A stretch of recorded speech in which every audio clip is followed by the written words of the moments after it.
вахту, выучил несколько слов. Давай, расскажи нам, какие слова знаешь, что они, как переводятся. Выучил достаточно много, но вот некоторые из них там, например, «отор» — это «сядь», это часто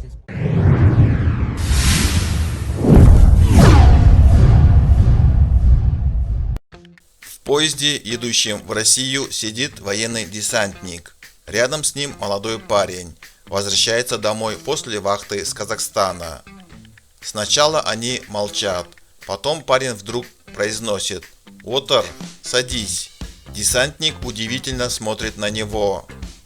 «Ты чего, командовать собрался?» Парень улыбается. «Да не командую, я по-казахски уже немного могу.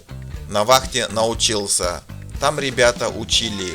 Отор – это садись. Тор – это встань». «Ну-ка, что еще знаешь?» – оживился военный. Парень с гордостью перечисляет. «Сәләмәтсізбе, здравствуйте. Сау болыңыз, до свидания. Рахмет, спасибо.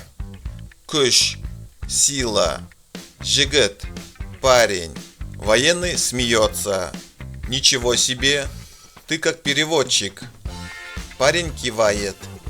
Там на вахте, если не знаешь простых слов, тяжело.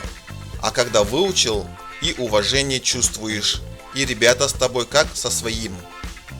Военный серьезно добавляет. Это правильно. Языки знать богатство. С человеком сразу ближе становишься. Парень: точно, вот я теперь домой возвращаюсь, а душа будто наполовину в Казахстане осталась.